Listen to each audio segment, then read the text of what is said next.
Joyce, we are back to the Court of Beards and Bourbon. This is an ongoing series of live streams that are full of dudes reading books and giving opinions that you don't need. If you're looking for reading fantasy, fairy, dragon, smut, you name it. We've gone through the whole Court of Thorn and Roses up to where they've finished currently. We are working on Throne of Glass. We've been over in the world of now Rebecca Yarros and the Fourth Wing series. This is the third novel in that series, the most recent one, which just dropped at the beginning of this calendar year. And I keep saying we. Yes, we, monsieur. I'm talking about this guy, the bearded comic bro. We. How's it going, man? Man, it's going good. So I realized I was on my Wi-Fi and I switched over to the LAN and no flaws. Like boom, you want to know? I broke the veil though to tell you guys that's what happened. I think little did you know, as maybe you're used to me by now. Little did you know, like you're like just commenting, "Hey, I want to read one of those." Like would lead to like 12 books of like reading with me. Yeah. Oh, how did that? I don't even remember. Oh, you were reading this. I think I was posting that I was reading it, and then you're like, "Oh, that's funny," because I was going to buy that and I was going to read that, and then we were talking about it. I'm like, "Oh, let's do a live stream on it," and then now here we are. Like, what? This has got to be like 12 of these we've done. Yeah, and this has been just over a year since we started. Like, we probably started late spring, and we are now we're deep into all, like you said, all the ACOTAR books. Deep into Throne of Glass. We're caught up on ACOTAR, and we're caught up on now the Fourth Wing series. Yeah. Like, and now we've got all these other series that I say we, but mostly you guys are diving into. And we just are like, John, read this one now. It's so bad. And I am absolutely the one, dragging my feet now on this thing because there's so much reading going on in my days. But mostly that's because of this guy who's always throwing omnis at. No kidding. How am I responsible for this? That guy is the one that's like, you need to read this, and you need to read this. It's true. It's true. But JP, are you mad that I made you read it? No. We are talking Dungeon Crawler Carl tonight. Yes, right? absolutely. We're absolutely not. I'm not ready. Oh no. I'm not mentally, psychologically, or even like literarily prepared for that. But you guys are wonderful, voracious readers, and it's kind of been fun to experience this through your eyes. Yeah. And it's good to have a guide for this kind of thing. And I'll tell you, when it came to Throne of Glass and when it came to ACOTAR, this gentleman was a Swiss Army knife. He was there helping us out all the way along. I'm talking about Paul, Florida Gulf Coast. Paul, what's going on, Big O? Hey, I'm just here for the ride now. Yeah, we've basically, other than Throne of Glass, you're now with us at the start of a lot of these things. Yeah. Yep. Although good old Onyx Storm it's a good one. I don't know. John doesn't think so, but I thought it was fun. I'm going to take a lot of shots at this book, so you just better be ready for that. That's okay. It's something. I can't wait. No, I needed John to finish this book because I was like in the chat with Paul and JB, and I'm like, guys, you're holding back. No, he wasn't holding back. He wasn't holding back. No, I wasn't holding back, but I needed the validation of John to come alongside the even. Well, you're gonna get it. You're gonna get it. I've been holding back my review for this book for a while, but you're gonna get it. Let's say hello to the chat. Let's share what we're drinking, and then we're gonna dive into this book here. Ruben Guzman tailgating 30 minutes early. I appreciate you, Ruben. And DJ Wise, and hopefully Crafts by Bethany floating around because I got her link down below. She made some great tumblers for me that I sent around to this panel. And I don't even have mine here. I got it in the bedroom. It's by the bed. But the link to Crafts by Bethany. It's so good that I don't want to put anything in it because it's just so nicely done. Like, it's perfect. I only put water in it, and it sits by the bed while I'm reading at night. So. It sits here on my desk in front of me so I can look at it fondly. So thank you, Bethany. We appreciate you. So her link is down below in the description, along with the links of all of these gentlemen. You can find everybody across the social media sphere. And there he is in the chat. There's Paul. He's right there. We've got Barbarian Kung Fu saying sexy live stream. What did I just walk into? Yeah, man. Exactly what you walked into. If only you knew. Stick around, you'll find out. Tasty. That's right. Chad, if you don't know, great community member, always selling really great books for cheap. I bought so many comics from this gentleman. He is absolutely the bomb. And his daughter, Harmony, absolutely great artist. And I actually nominated her for a comic book community award as community artist. She's just that Nice. So there you go. Hopefully she gets she makes the cut here that they're going to announce soon. As a reminder, this is a full spoiler discussion. We're going to get deep into the third volume here of the Fourth Wing Empyrean series, but we also are enjoying some beverages, and I'd love to hear what everybody's imbibing tonight. Greg, what are you enjoying? I'm just doing a little bullet bourbon. You made me think, though. Do you think someone nominated this show for best collaboration? Nope. Oh, no. Not at all, because It did not. Nobody in the comic world watches it. Nope. But fair. I mean, it could be a thing. Paul, what are you enjoying tonight? I thought I saw a beer down there. Were you enjoying something? It's been a day. First day back to school, so I had a couple beers before, but I got some Russells right now. There you go. Congrats on surviving day one, a Friday. First day was a Friday. Just teachers back, no students. Oh, yet, okay, teachers. Okay. But still, back in campus, it's like I don't want to be here. JP, what about yourself? What are you enjoying tonight? I got a little Peerless Double Oak that I'm sipping on. So. Never heard of that one. How's that one working? Good. I've heard of Peerless. Couldn't even speak. You did good, real good. And I'm working my way through this Eagle Rare bottle tonight. It's the only bottle I got left in the wet bar behind me. I got everything else in the kitchen, so you got to finish that tonight, right? Not even close. I had way too much last night talking to JP, and then Old Wolf. I drank way too much last night, so I'm trying to pace myself tonight. But yeah, we're talking third volume in the Empyrean series, which is the umbrella title they've got for this. Although a lot of people just call it Fourth Wing.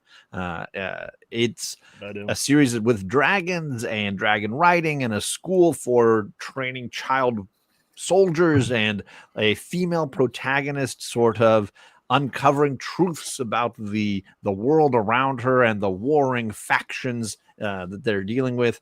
I was a little harsh on the way the second book ended, because I was frustrated with some of the choppiness in the reading and the ways in which important pieces of information were kind of held back from us. I will say, this book redeemed itself from that writing. She took that note and decided to write an entire book in that fashion. And made this reader, and this is going to be, I'm kicking this off as far as an overview of how I feel about this book. I felt like it was the last 5 chapters of the last book made into an entire novel, and I absolutely was frustrated for most of the reading. The characters are fine. I didn't necessarily have problems with any of the plot points. It was all in the way in which it was laid out. It was all in the way in which it was written. It felt like a writer trying to create tension by keeping pieces of information from the reader, and it just does not work. It just does not work for me at all. It just became a lot of me going, wait, what the fuck? Wait, I gotta go back and read 3 pages. What the hell is this talking about? I had so many of those moments, so many of those frustrating, infuriating moments. It just left a horrible taste in my mouth, so much so that I don't even know that I care to even read the next book. Like, I just am like at a place where I am at a loss. So that's how far down the rabbit hole I've gone on this. But I'm curious. I know I'm going to save Greg for last, because I think we're going to chime a little bit here. So I'm going to go to Paul first here. When compared at least to the other books, I'm not necessarily comparing it to beyond this series, but just as a trilogy, where does this one rank for you, and how did you feel about the readability? I definitely recognize what you're saying, because it definitely adds tension, almost forced, like you're saying. I felt like it wasn't as good as the first book, but it definitely overcame the second book for me. Okay. There were some things in terms of the breadth of the characters and getting some more points of view, even if it was just barely at the end and starting to get a little bit more of the bigger world, the bigger scope of things. That was its redeeming quality for me, and that's why I felt like it was better than the second one. I do recognize, though, that there are some like forced like Easter eggs and plot points that she dangles as a writer. But I wasn't as frustrated with those because I sometimes look forward to those. Now, this book, Sure. like you said, was littered with them. So there's like not just like 2 or 3 storylines that we're waiting on for this next book, but it's like half the book is like we don't know like how it plays out until we get the confirmation, if you will, in a future book. Sure. So I definitely can recognize that, but I wasn't so frustrated with it. I felt like it was perfectly fine with that way of storytelling because there was enough world building and other things to kind of fill the gaps for me. Sure. Well, good. I'm glad. I mean, I'm used to being the only one when it comes to a lot of my opinions on things, but I'm glad that readability wasn't impacted too much. JP, how about you? I think I'm with Paul on most of this. Like, the things that you're talking about didn't bother me. They didn't frustrate me nearly as much as the entire second book being, I love you, but I can't trust you, but I won't talk to you, but like, just ask the question, but just tell me. And the fact that we didn't have that for 400 pages was such a relief that any of the other flaws that were this, I'm like, okay, this is just better. I just was like, I could not stand them sitting in the same room and talking, but not talking to each other for a whole book. That this was like, oh, at least there's some sort of communication going on here. Like I get that she writes in a way, she's trying to be like, have this whole mystery and thing and kind of dive in, and she overdoes it. She absolutely does. I understand where you're coming from, John. It didn't really kill the enjoyment for me. I'm getting the enjoyment of the series from Violet as a character, from the dragons, from Tarn and Darna, and like just the interactions of the people. I like that we got a bigger picture of the world. I wish she would be more straightforward as she tries to tell some of that, but it doesn't. For me, it's not taking away from the story of Violet and Tarn and Darna, in terms of like, okay, we'll get the world stuff when we get it. Some people like to be, overly save it all for the last book. And it's like, okay, whatever. As long as I'm enjoying Violet's journey, then like it's not, I enjoyed Violet's journey here a lot more than I did in book 2. So for me, and that seems to be what Paul is saying. Book 1 is by far, I think, the best book in the series. Yeah. But, okay. That's my perspective. What's going on, Phil? Thanks for coming by. I appreciate you, sir. All right, we got the red shirts on the top here. Maybe there's an alignment happening. Red shirts, let's unload those 2 barrels, buddy. Pew pew. Where's Two Gun Pedro when you need him? Listen, I don't think I'm as hard on it as John is on this book. But I also don't think I am as lenient on it as Paul or JP. Like this is Dark Knight Rises for me. Like I love all the characters in it. I love some of the ideas of the story they're doing. The execution isn't always there for me, and the execution of that movie and this book is frustrating at points. And I think that was my biggest hang up. Like we talked about last book, so I don't even need to harp on it. Like I don't mind the adolescence. Oh, well, we won't wait, blah, blah, blah. Tell me all the truth. As much as I don't like there was some real forced plot points in here that I felt like that made no sense to me of like, and we'll get into it, but the whole dinner with Zayden's mom, we poisoned you, but no, I poisoned you. And I'm like, well, what the hell? What? Like, No, like what are the other ones, right? Like, we're talking about like there was, or even a lot of the this felt like the most like part one of a book that we've read in this series, and some of the structure and style of the story were for me to go, that was a great book, right? Like it was a piece to move the story forward, but there wasn't enough conclusion for me that of like it felt like Empire Strikes Back, but in a bad way. Right? Like I still like that book.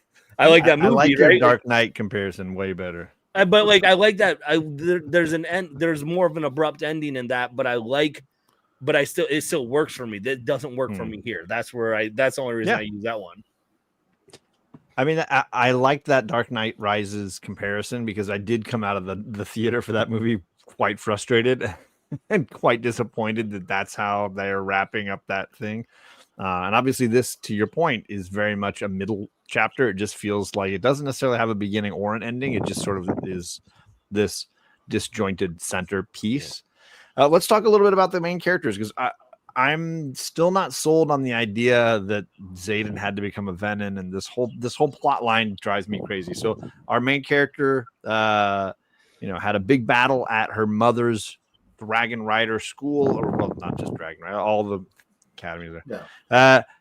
And mom sacrificed herself, and Violet saves the day in some regards, and we never really get to see until like maybe a little fragment of how Xaden was basically having a big showdown with this Venin on the lawn of the school and was corrupted by the magic, which I have so many problems with this whole thing. And then this whole book is basically predicated on now he's got the Venin VD and she can't really be around him because he could kill her, and it's maybe it's contagious, and I don't know what it'll do. Maybe I'll kill you and bite you. I'm maybe I'm a vampire now. Maybe I'll bite you.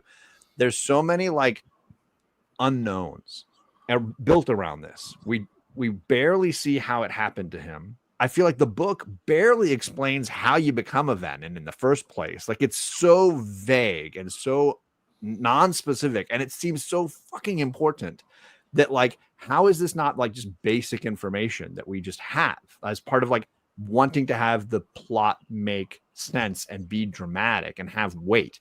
Instead, it's a lot of like, I don't really know. Like, fuck, this kind of happened. And then like, well, then what happens to you after? Nobody knows. Nobody's really studied this before. Okay, why aren't we studying you? Well, it's dangerous. We don't really want to do it. Well, what about the guy in captivity? Well, nobody's allowed near him.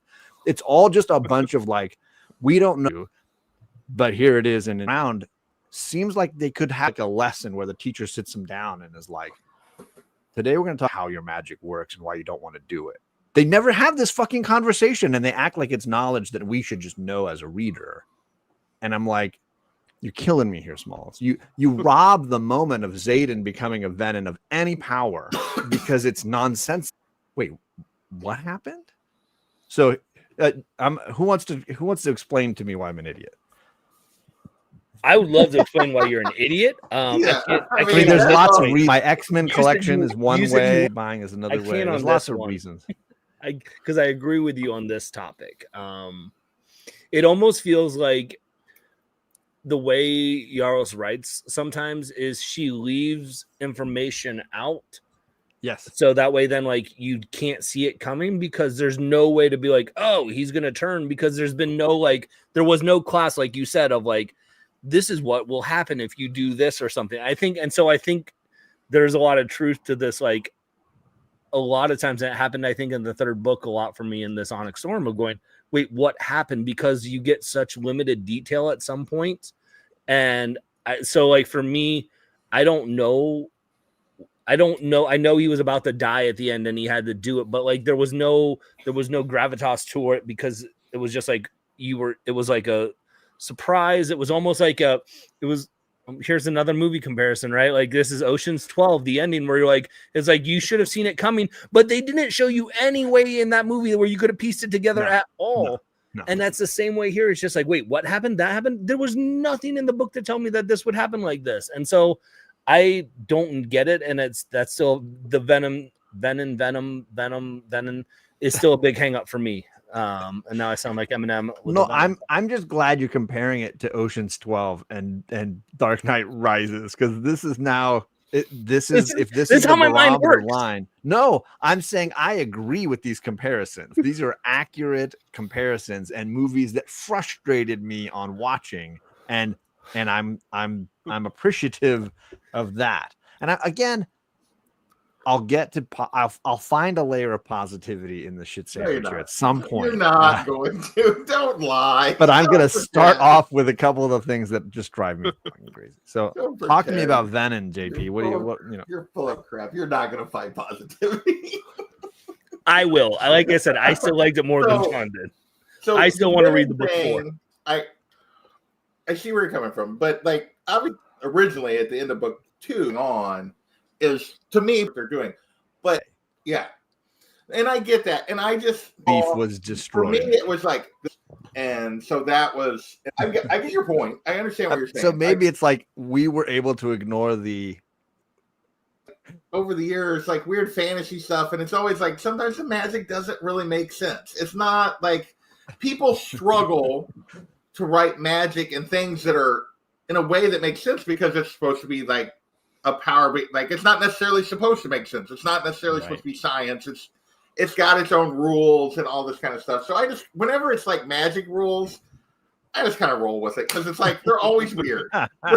They're always weird. So that's just, so maybe that's a flaw of me of just like, okay, it's weird magic rules. I'm just going to ignore that. Hashtag weird magic rules. Whereas personal relationships is like, well, this is what your book is actually about. Like these two characters' relationship, and this is frustrating as hell.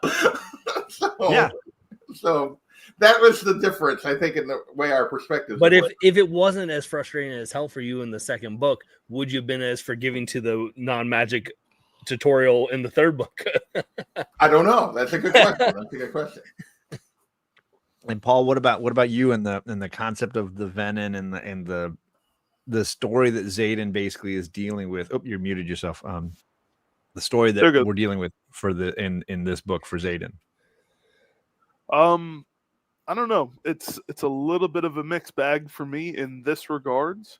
One of the big things that I kind of key back to in terms of the communication of information, right? Like you're saying, like if people aren't telling all of these kids what's going on, they're not going to know. They're going to do it on accident, and that lack of information is power for those who have the information, and that I think. The whole series is related to power, right? Who's in power, who controls the power. And the biggest thing that I kind of keep on going back to in terms of that information is the author intends us to be reading this as like correlation, like she doesn't want to like we're in the school, like we're in the school too. No, like all of this is correspondence from somebody's point of view, right? At the beginning of the Jasenia, rewriting all of this stuff basically is what the author's point of view is trying to put in. And I feel like it's, again, on one of your issues, like we mentioned, they haven't been told this information because the people in power don't want them to know that they knows to do this. So that lack of information gives power to those people who are running outsiders, so to say, everybody outside of Basgiath that knows about fighting the venom. That was the whole point of, part of the Aretian group as well as the Tyrandor group, right? Am I saying that right? The Griffin Riders. Right. Yeah. I'm just thinking of the different groups. Yeah.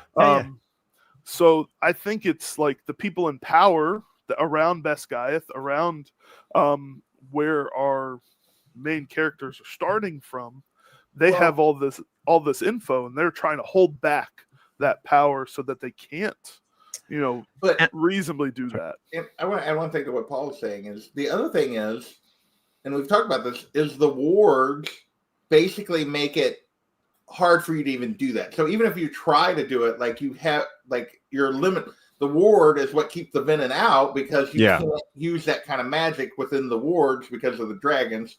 So there is a plot reason why kids aren't just doing it constantly. It's like Sure. she has explained that like why they can't just do it all the time. Now, in Zayden's hometown, where they didn't have the wards, yes, I mean it could have been like continued to happen, but I think that's also some explanation of why it doesn't work the way that we were talking about. But and that's also why Orisha and Tyrandor have more information about Venom, right? If I'm remembering correctly, it was the princess of one of the faraway regions was going to send all of the info from the library before she got killed. Yeah. Accidentally, if somebody finds out. Whereas it's just Basgiath turning the Venom towards that town.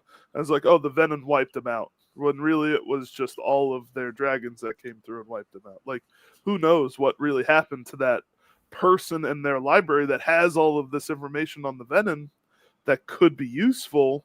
Yeah. Well, now it's gone, you know. What's up, Perry? Good to see you, buddy. And I get that the concept of knowledge is power and there's people withholding knowledge. I like that as a theme, and I like that as a concept. I just think it is so like it seems ill thought out in the way that it's executed. And so as a result, I found myself butting up against these plot holes and sort of it is robbing dramatic moments of any real power because I'm left scratching my head too much. Yeah. And I can be a somewhat lazy reader on occasion, so it's not impossible that I would miss something. Yeah. But it feels like I'm missing like another book. But I think part of it is like until we get the couple of chapters we've gotten from other people's perspectives, even though it's basically like Paul said, it's Jesinia basically writing this story. Basically, right. This is Jesinia's documentation of what happened. Is we're only getting information Violet knows throughout the whole course of the books. Like if Violet doesn't keeping the right amount of information at the right time away from the reader and revealing information in a fashion that compels the story and gives you just enough to like maybe have a guess at what's happening, but then play with those expectations and all these kinds of things. I wish there was a way though, because like to find that middle ground, whether it's to give us as a reader a little bit of what's going on and still keep Violet in the dark. I get it. We don't know it if she doesn't know it, but I think it would, if we just got a little bit of that, I think it would help us, at least me, when I say us, of like help me a lot more, like when those moments happen, go, oh shoot. But I mean, my guess is there's probably is a big rope-a-dope here in book 4 that Rebecca really wants to keep us, that maybe the Venom isn't that bad anyways, and it's the dragons who are bad or something like whatever. It's something like this that is going to swing like the complete opposite way. And if we get this information, then that won't work, that reveal or something. So I get it, but it just feels like there's too much of me missing out, and like we're still not getting enough then of what Violet's experiencing or processing, I think, to let that slide.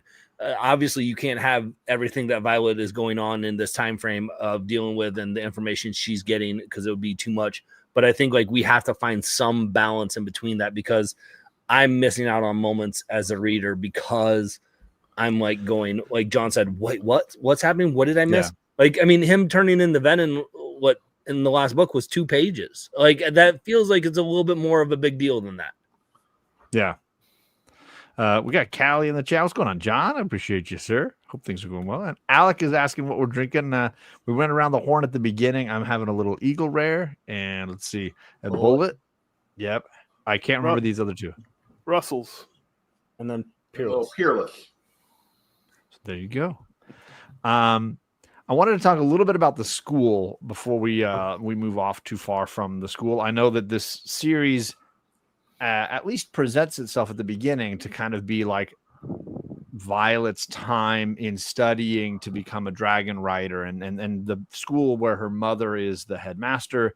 It's kind of the primary setting across these 3 books. I will say I loved it in book 1 because it was very straightforward. Book 2 kind of fractured her second year a little bit, and it got a bit challenging as far as like, is this still another year of learning? And book 3 seems like it can't make up its mind. It can't make up its mind for me, because I started reading this book, and then about halfway through I was like, wait, why are they still calling her a second year? Like, this is her third year. Why is she not a third? And they never explain it. They never give you any information. It's not her third year. It is her second year. How is that possible? The second book, this was my complaint about one of my complaints about the second book. Only 6 months goes by in the second book. It's Christmas. It starts in July. It's Christmas when they have the fight. This book is from Christmas to July. These two books are, see, that's my problem is, like, she originally had planned for a 3-book series, and then she got into it and she realized it was going to be 5 books. So instead of like, it should have been like Violet's going to spend 5 years at Dragon Academy. Instead, it was 3, and so each of these books is half a year. Oh, like, the time doesn't work. It doesn't. Like, that's a much bigger complaint for me than what you guys are complaining about, is that the time doesn't work. No. Too much shit happens in too short a period of time. Yeah. Yeah. Like, the time, even if you hear them talk about like how many weeks it's been, if you like add up through the book, it's longer than what the 6 months are. It doesn't work. Especially this book. This book. It does not work. When they travel, like, their travel time alone. Frustration point that he didn't even realize. But yes, you added another splinter to my hand, and now this book is really hurting. In the second book, and you guys were like, "No, it works." So, like, I find that I don't know that I caught that. I may have been drinking too much that evening. No, I definitely felt. See, the time I disbelieve. I can suspend time. That's why I definitely was in the camp of like. I was definitely in the camp of like. That annoys me way more than not getting a plot point. Like, and I'm with you. I'm now. Time doesn't work. Annoys me way more because my brain doesn't comprehend that. I'm now on Team JP.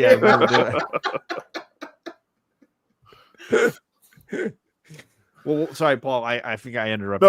No. I was agreeing. Like, the time in this book for sure does not feel right, because getting to all of the places that they went and all of the things that happened, it doesn't feel like it's 6 months. It feels like you said, it's a year. Like, why isn't this the third year? But JP's right. It is only intended to be this 6 month period where these 2 books split the second year, and the following 2 books will split the third year. More than likely, right? That's all you can.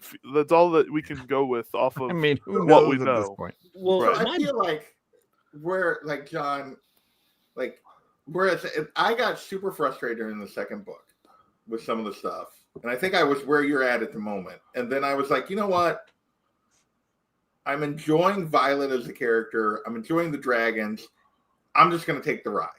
And I think you were not at that. You were not at that point that you were like, because I was like, I couldn't stand the way she was handling the relationship. I couldn't stand the time thing. I was like, this isn't working. And then I was like, but you know what? I like Violet. The world is fun. The dragons are great. I'm just going to go for the ride. And I think that's where I was at with this, why it didn't bother, like, the flaws that bothered you and Greg did not bother me with this book. Like, so I think that's just where, because I got super frustrated during book 2. And you guys were all like, nah, no, it's fine. And I was like, no. So now I went to acceptance. Instead of like, this is what it is.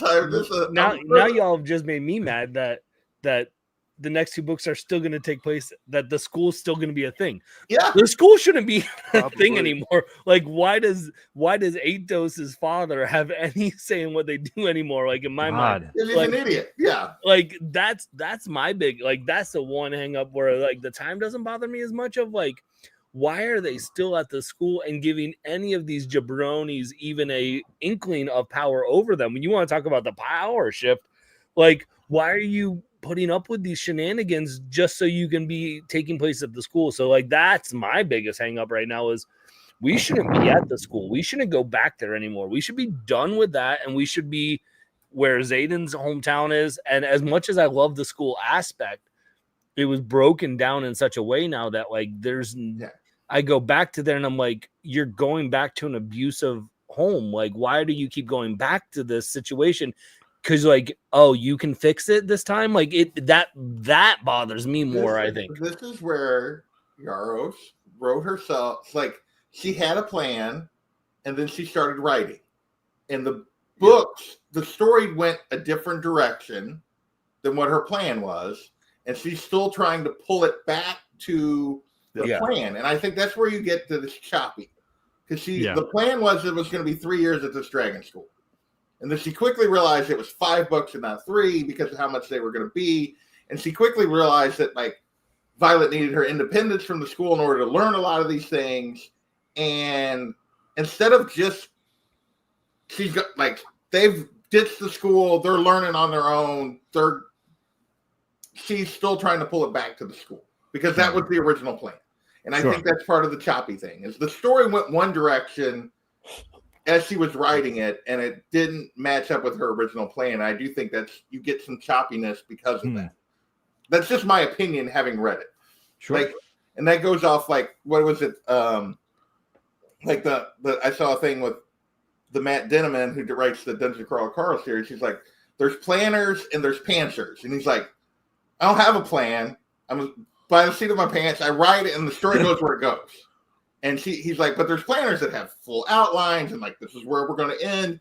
And I think Yarros has an outline, but then the story has wandered off her outline, and she keeps trying to pull it back. This is where Yarros could have lived at the school of Denneman a little bit of like, you just have an 800-page book, and then you can have your book all it take place in 1 year. Right. Because man, he has some massive books. I'm like, bro, can we break this up? And no, they're just gonna get longer.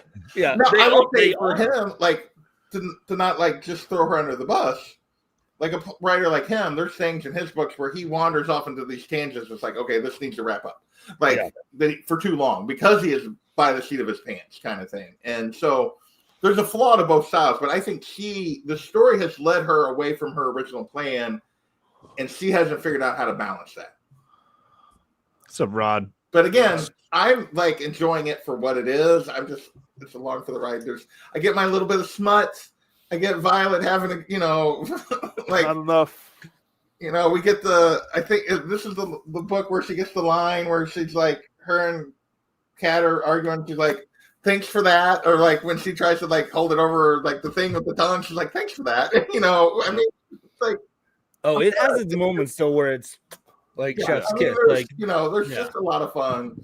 And yeah, I'm okay with this. I mean, we get, Well, I didn't know if Paul wanted to say anything about the school aspect of it or oh no, I agree with you guys. I think that the school we should have left the school a long time ago. Like it shouldn't have been like the author that I think of that tries to follow the plan is like George R.R. Martin with the Game of Thrones books. Like he knows what the end goal is. We all know what the end goal is because we've seen it on the screen. Like that's the same end goal. Like they've said this, but how they get there, he can't figure that out. And I think that's where she was trying to go, trying to pull it back to that end goal that she's got in mind. And I'm like, I think the biggest thing of like the school was for this first half of this book was like that's where the wards were, and then by the end of the book it's like, oh, Arisha's got wards also, right, because of what happened. So it's just like, bump the school. It's time to be done with the school, and this last year is just them figuring shit out, and that would be great because that's I think where the story is better.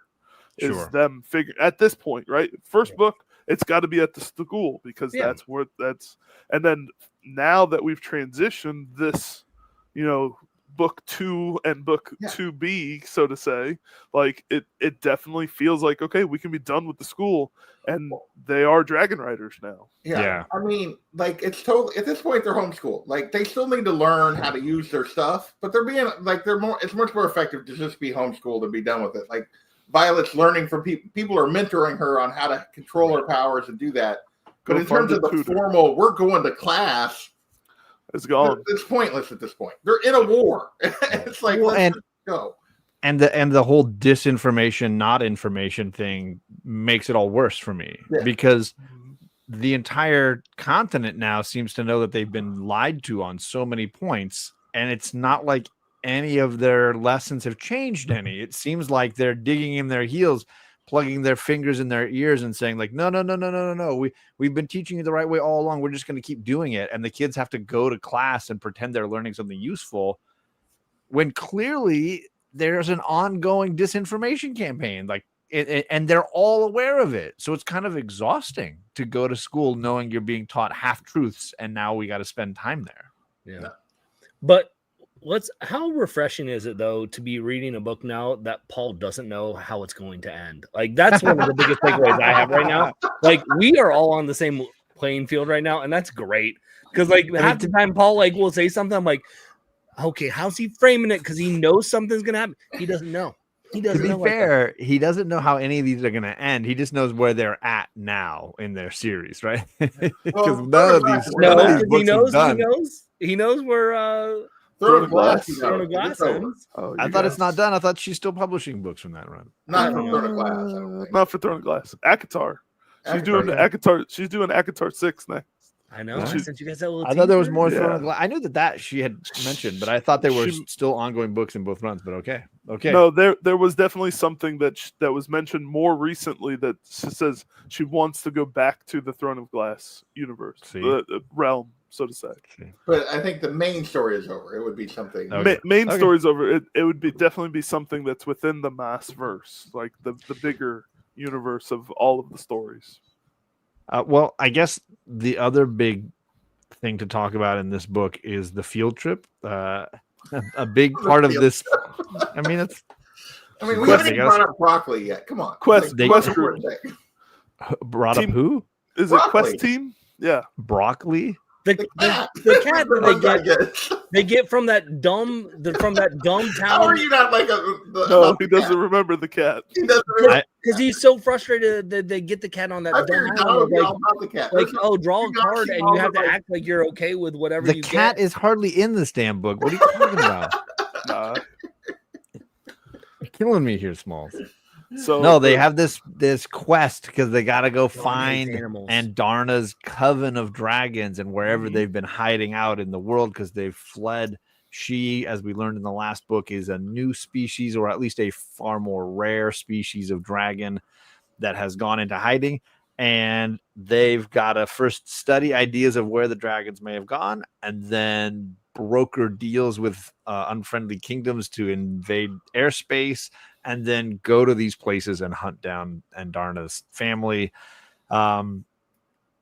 I think this is a sequence that had highs and lows for me. I liked some of the interactions with some of the clans they found. Other ones were quite ponderous and silly to be nice.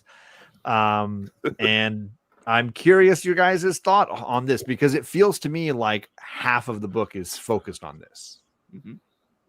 Greg seems very enthusiastic. The more we talk about it's shocking because I actually liked the book. It was still my least favorite of the three, but I still liked it. But if you're watching this, I don't think you would think that. And the more I talk about it, I don't know if I think that. It's because he's poisoned the whole conversation. He was like, I'm going to be positive at some point. And no, he's not. He's not. I'm saving a couple of minutes at the end. Like, like 1 30-second clip of John being nice about this book.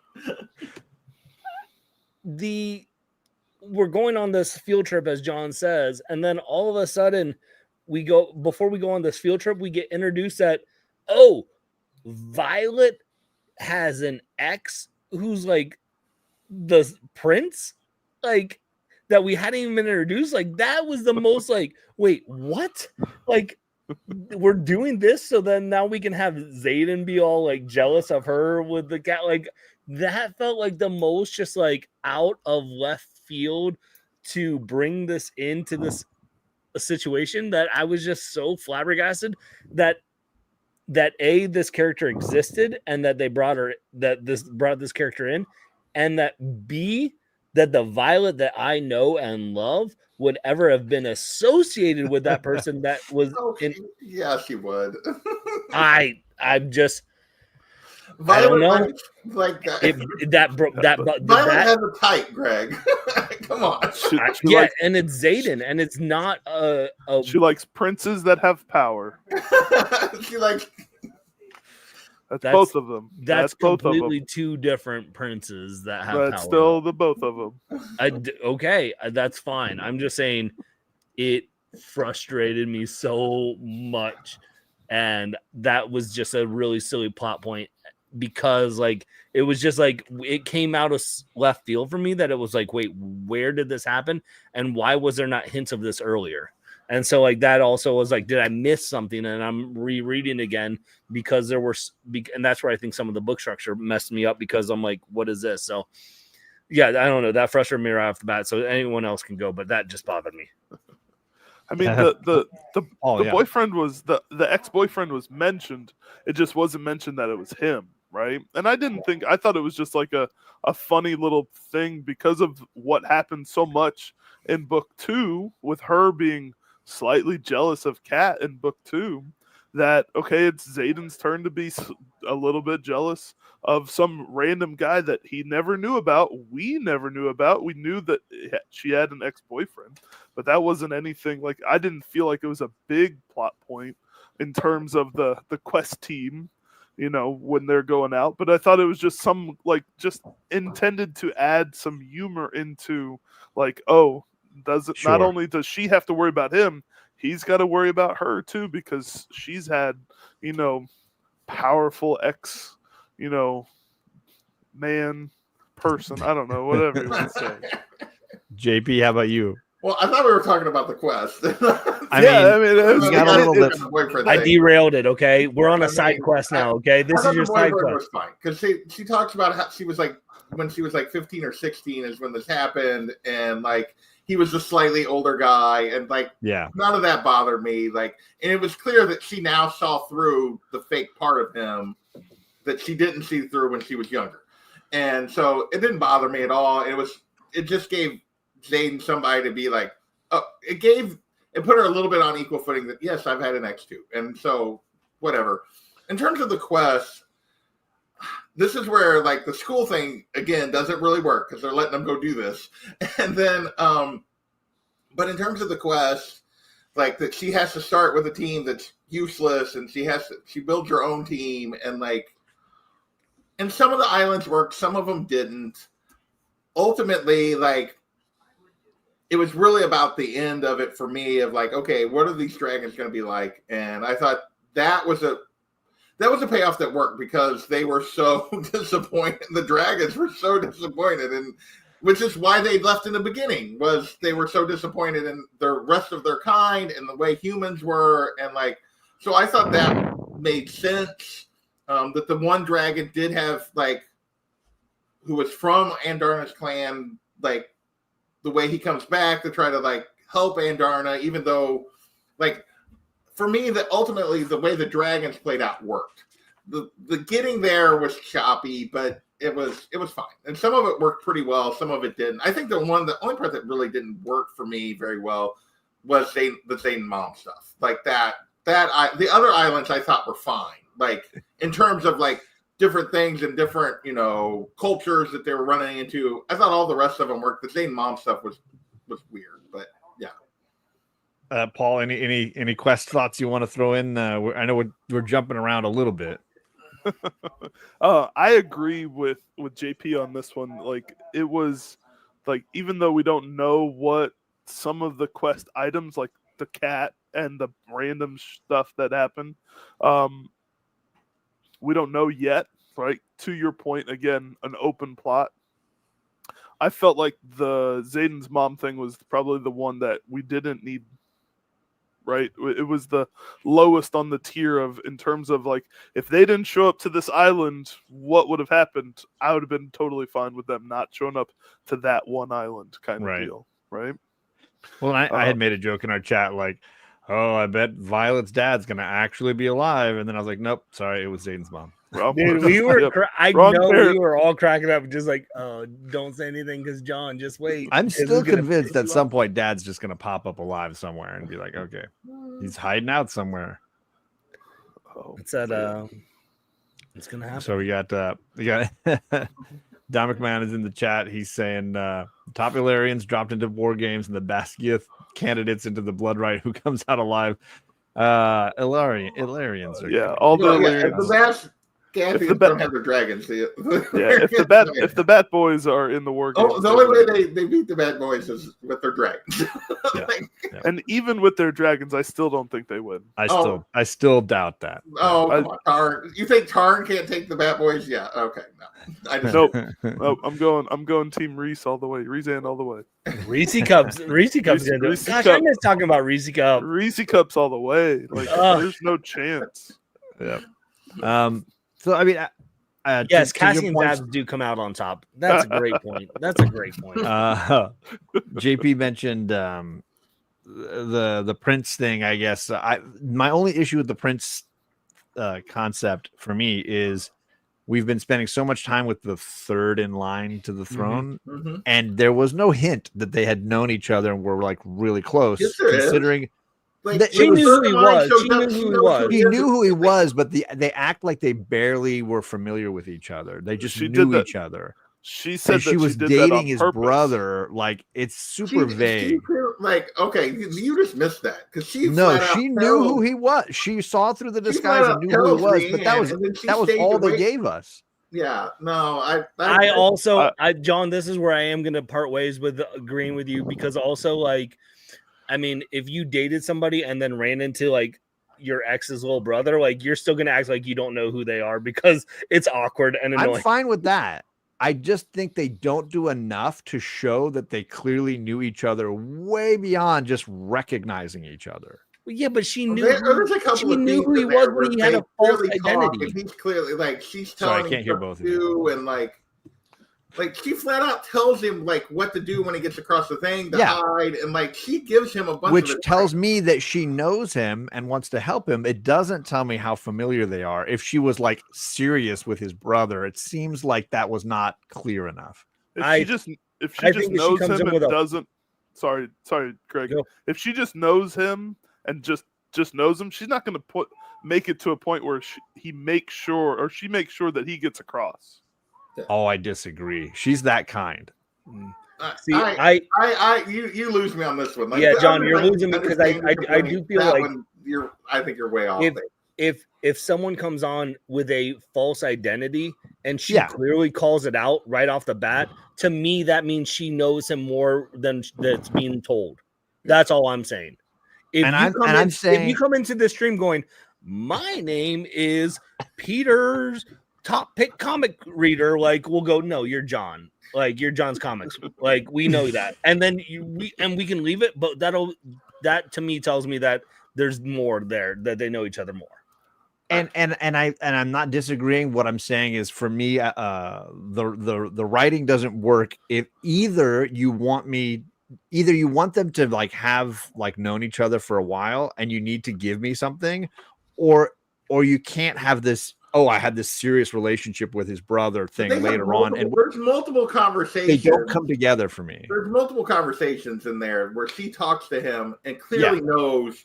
She asked about how are you hiding, and like she asked him. They have deep conversations about what he's doing and why he's there. I would argue that they're not super deep, and you could easily explain it as she knows who he is, has met him a few times because mom is who she is and your parents are who they are. And she's just curious about what he's going through in the present. In no way do they reference anything beyond the present. Yeah, but didn't they only? I love that this is a point of contention that we're getting hooked on, and I'm okay, and I'm running with this. But didn't they also say in this book like that they only dated for like 6 months? Like it was a short time span. I don't know about you, but if I didn't have best relationships maybe with exes, siblings that I dated for 6 months. At this point, this isn't like a 10-year relationship that they were engaged with. This was a more of a fling. Yeah. And I'm going to say this. But then it robs the drama of it being the prince later. Okay, like John, if you can't get past this point, you need to stop reading these books. I got so many other points. Like you need to stop reading these, because if you think that was a problem here, then you just don't like the way this woman writes at all. I 100% have given up on it. Yeah. I You're really have got to that. Well, he's not done because we're going to make him read the fourth book when it comes out. He's committed.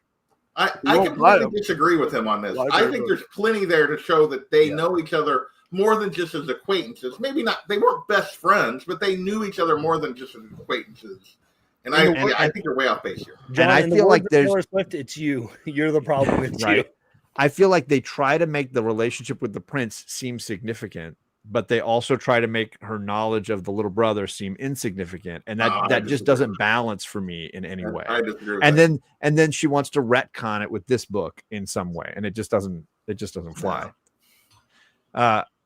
It's a minor quibble, but for me, it robs the prince thing of having any drama. Because in my head, I'm like, they barely knew each other clearly, because she barely knew the little brother, and like, well, she even says that, like, she dated because they barely knew each other. He was older and he was important, and then she quickly realized he was a piece of shit, and she dumped him. Like, she, and that was like, so I don't know what you're. Yeah, I'm very confused by your. Well, John, we've all hopped on YouTube streams with people that we think are cool and fun right off the bat, and then a month later we don't watch their channel, like, and we don't know anything about them, like it, but we recognize who they are. It happens to us all. Well, then, do we talk dragons for a little bit here? Because it seems like that's kind of where we're at. JP, I know that was the surviving element for you that kind of kept you going with this book, is those dragons. I love Tarn and Andarna, and I love the dragons. The dragons are awesome. I continue to have fun with them. It's like their personalities. Old man Tarn, Grumpy Tarn, I like, and Andarna trying to figure out who she is, I think works really well. And so I don't know what you want me to say on this. Anything? I feel like I can't say anything. I mean, their evolution in this book is kind of. What do you hate about Tarn? What do you hate about Tarn? Come on, John. Let's go. Let's just get it out. You hate the dragons now. What do you hate about? I don't hate the dragons. You do hate the dragons. I'm not a big fan of the new Andarna clan.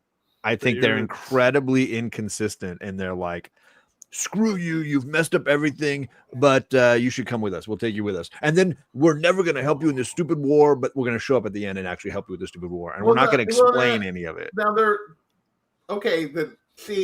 I feel like you and I did not read the same book, like, at this point, because, like, there's clearly, when they show up, there's clearly different perspectives amongst them. Totally. Yeah, they're not all in the same thing. The dragon that comes back is the one that's from her clan and clearly cares about her to level the others do not.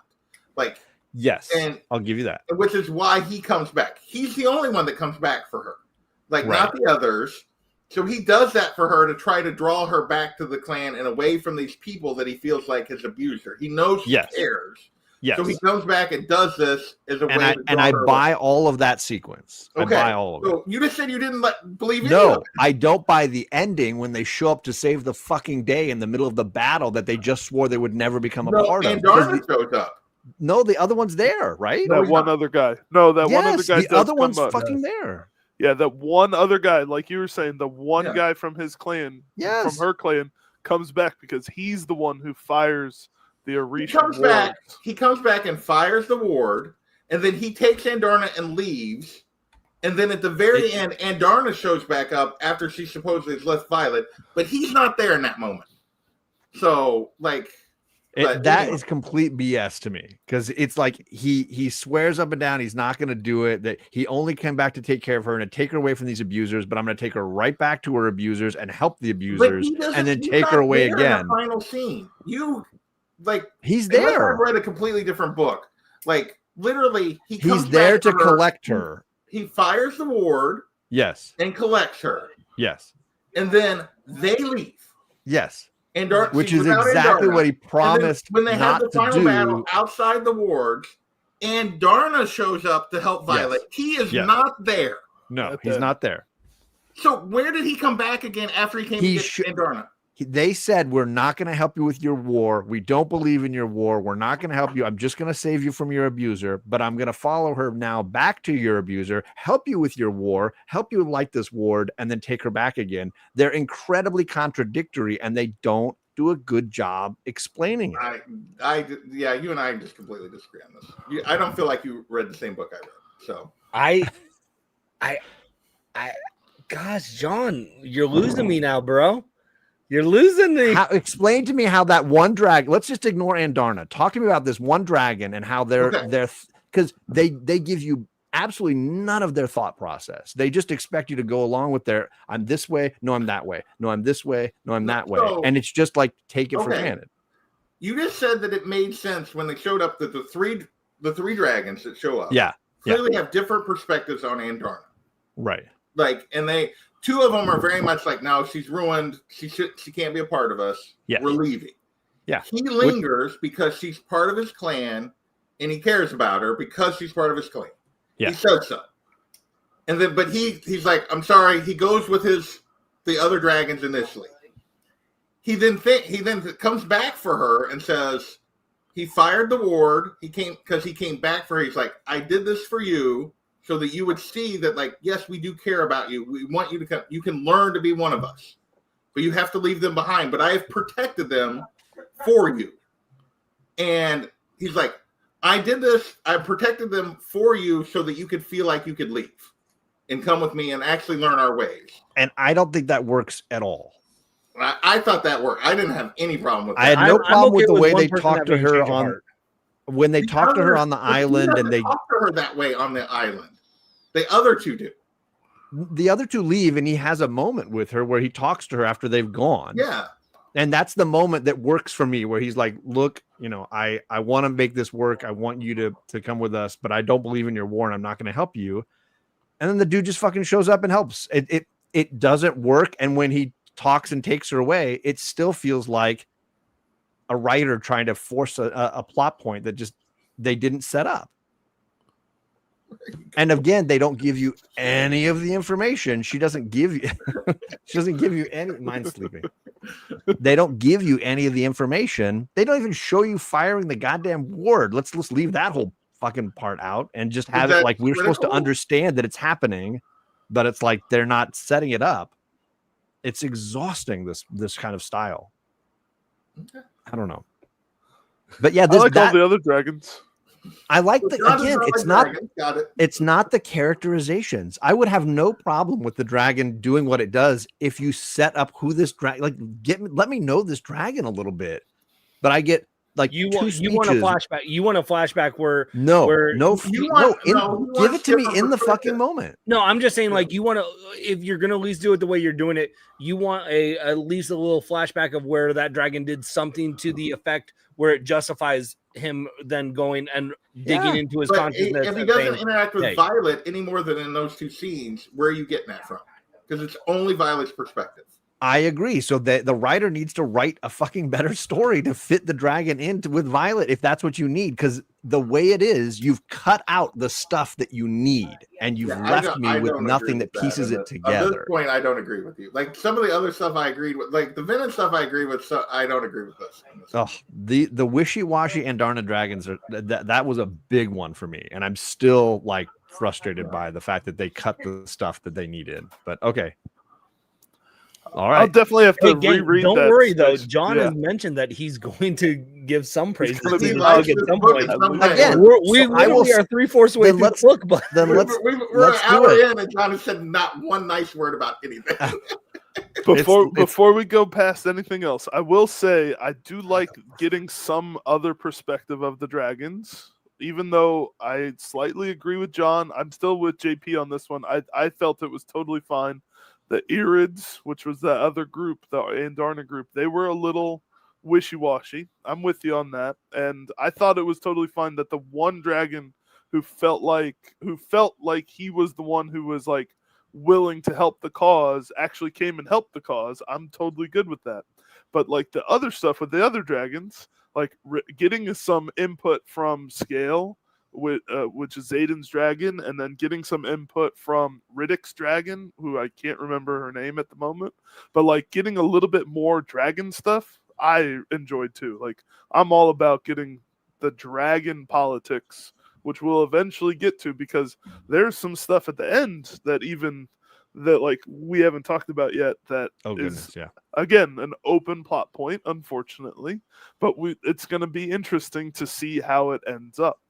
And again, like, I have no problem with any of the characterizations because I do like the characters. I just feel like they went in and cut the important stuff and are expecting me to just be happy with what I'm missing out on. Like him, a scene where he makes the decision to help instead of just a scene where he helps. I want to understand why he's doing what he said he was not going to do. Like I don't get it. It seems convenient for the story and convenient for the writer to just have him do it and not give it to us like she does consistently all through these books. Like, I'm just going to do what works best for my plot and not necessarily explain it in a way that feels like it's not full of holes. And I like the characterizations. I think I love the fact that these were peacekeeping dragons, that these were dragons that their entire ideology I found fascinating. And the reason for rejecting Andarna was phenomenal. And I loved that. I loved the concept that she was going to have to win them over in some way. I liked all of that. And then you steal me winning her over. You steal me, you rob me of the journey of winning these pacifist dragons over. And instead you just have the dragon show up and save the day. And that robs me of the dramatic sequence. Instead, you just get the climactic action, but none of the setup. So the characterizations work well. And that's always the entertainment, is the banter among these characters, right? The dragons and their riders, of course, but now you've got a larger squad, right? And with Riddick and these other characters, the squad that she's built around her, that banter always works.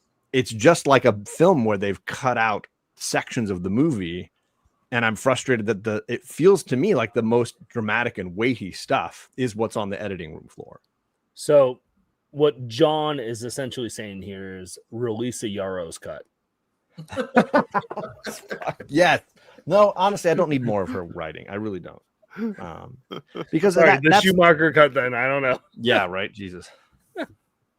Because again, the characterization stuff works well for me, and that's the stuff that's always kept me reading it and kept me going. Is that I like Violet as a character. I like her. She's as frustrated with the not knowing knowledge stuff as me. Like I'm on her side all the way through this, because she's constantly saying, like, how come nobody told me this? How come I don't understand this? Nobody's explained this. And I'm with her the whole way. I'm Team Violet this whole ride. It's Yarros who's the one who's keeping the secrets for her. Riddick's dragon's name is Atrum. I had to look it up. Sorry. Atrum. Okay, sorry. I would not remember that. All right, we need something that John will like. But can we talk about Riddick for a moment? Because go for it. JP, dive in. If you tell me you hate Riddick, John, I'm done. I'll say it again. Even General Atos, or I don't know what's his Colonel. What's his Colonel? name? Yeah. Colonel. Yeah. Even Colonel Atos, I like, because he fills his role perfectly. He is annoying as fuck, and you want to slap his face. He's just like what's her name from the 5th Harry Potter book. Like, it's fine. He fills his role nicely. He is serving his function in the story the same way that any of the other characters are. And I love third in line Prince Jr. Like, I think he's a great character, and he's one of my favorites that they added in the second book leading into this one. Like, he's phenomenal, right? Those characters are energetic, and they're pushing the story into directions that I didn't foresee it going. So yeah, what do you like about Riddick, JP? He's just super entertaining, and I love the way he calls Violet out on like her shit. And, he calls everyone. He's not afraid to call everyone out on their shit. And like, he is, of the group, he is like the only like actual like constant truth teller. Like, of everyone in the story, is Riddick has no bullshit. He has no filter. He just says it, and I love Riddick for that purpose. Yeah, we got Riddick, Rhiannon, and Imogen. I think they're all wonderfully entertaining characters. I think, right? Anybody want to chime in on any of them or say anything about any of them? And I like that we got a little bit of a snippet for each of those characters in this book, right? The interactions between them and their dragons, the interaction, their POVs, even later in the book. Like, I really enjoy getting those viewpoints a little bit more. Sure. and maybe that's the Throne of Glass in me because there were so many viewpoints in Throne of Glass. I really like that, having that at the end. I wish there was a little bit more. I think that would have helped with the story. But again, it goes back to Greg's shaking his head and Greg's giving like, a scowly face. Greg is not, well, I do find it interesting because John's big complaint is we don't have information Violet doesn't have. Like, it's basically, that's his big complaint, is we're not getting these scenes that Violet's not a part of. Yep, and that's where I was going. If we got the scenes that Violet's not a part of, Greg would throw a hissy fit. I would. I don't want it. I at least just give me like a dumb narrator standpoint or something. I don't want, or I don't know. I guess I'm okay. These point of views don't bother me as much as when I get thrown into Steeljaw Witch that I had no love for at all, and that like then I have to like try to build a love for. You just haven't read enough books yet. So here's what's gonna happen, gang. The next Fourth Wing book is gonna be on Greg's channel. The next Throne of Glass is on my channel. We're splitting right here. The divide is occurring. That would mean I'd have to do a live stream at some point in my life, and I've never done that. So sorry, gang. I was trying to convince JP that Dungeon Crawler Carl is going to be on your channel. I said that. I said that it needed to be on Greg's channel. Greg's channel. He's the man that brought us all Dungeon Crawler Carl, and he's got his channel. Maybe I'll find a way to finally go live. If I do, I'll have to do a different live stream with the missus first before I do that. But fair. All right. So sorry, Paul didn't give us much thought on Imogen and Rhiannon and. Oh no, I really like I love their point of views. I thought that they're great. I think they are vital to the story at the end, especially getting those extra viewpoints to get a little bit more information and not be guessing. Because at the end, we are guessing every page, everything that happens in the last 5 chapters. I don't think we're ready to discuss those last 5 chapters yet. But this is telling because John just said Paul didn't get a chance to describe, and he literally just repeated what he just said 2 minutes ago. And so I think there's a little bit of times where John gets lost and that Rebecca didn't say this, and she did. I mean, it's fair. I have thought this since I started reading Dungeon Crawler. You guys are all like, John's going to hate this book. Is that what everybody's saying? We're worried. We're worried now because of how much you're hating this. Let's pause that. Let's pause that logic though. Like, if you want to go around the horn and give your Onyx Storm score out of 10, where would you give it? Out of 10? Yeah, I'm ready. Okay, go, Paul. It's a 8.1 for me. Okay. 8. What's the point? What's the 0.1 for? The 0.1 is for the dragons. just the fact that we get more dragons. Okay. Yeah, we get more dragons. Like the characters in this book are the best point of this book. And for me, like JP and I agree a lot about book 2. The back and forth, the lovers' quarrel, so to say, was what book 2 brought me down. So I have to put it above book 2 because there's none of that, and we get more characters, we get more world building. We really do have a lot of open plot points, like you said, but I'm okay with those open plot points. I like the theory crafting of what in the hell is going to happen? What's going on with all of these things? I pulled up the website with all of these different theories about what's happening and where stuff's going, where the egg's at, what's going on, who killed the elder dragons, like all of these things that we didn't really get a chance to talk about a lot of. Yeah. And I'm just like, I'm all for it. I'm all for all of the mystery. And it didn't slow me down in reading it. So I know that's what slowed you down. And that's okay. We're allowed to be differing in this. I thought it was better than book 2. Sorry, JP. What did you want to say? No, I wanted Paul to finish, but I will say I do think there's something with that. Is that like I've seen some things with Yarros talking about the book, and I think she has gotten a little bit of like, oh, there's like theories about my book, and like I think she started leaning into the fact that there's people that write that. Theory, like trying to set up things for people to theorize about. 100%. I think there's like leaning into it. Okay, that I think is going on there, which is your frustration. Looking back at like when I rated the books when I finished, I gave Fourth Wing an 8.5. I gave Iron Flame 7.5. I gave this 8.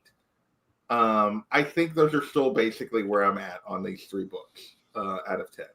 And like I could get, like honestly, and I'm not even sure there's that much of a difference between 2 and 3. You could go them both 7.5. You could go both 8. They're right in that. They're close. I was less frustrated by 3 than I was by 2 in terms of like some of the things that happened, but neither of them reached the height quite of the first book. But yeah, like, whereas I'm giving some of these other books that I've read, like there's several books that I've read this year that are 9s and stuff. So they're good. They're not great. But I'm enjoying the ride. Like for me, I enjoy Violet enough as a character and her cast of characters around her that I'm enjoying the ride. And if the plot is a little bumpy, fine. Like I'm enjoying the ride. I mean, Greg? you gotta hold on. You gotta hold on tight when you're riding a dragon. So That's right. mean, I get it. Out of 10, going with your score, I'm going with the 6 out of 10. And it's very consistent to my Goodreads ratings. So like, okay, because Goodreads will release an update where they update the logo and not update that you can have half-star reviews. So screw Goodreads on that aspect. You suck, but I still like you. it's in the fine print.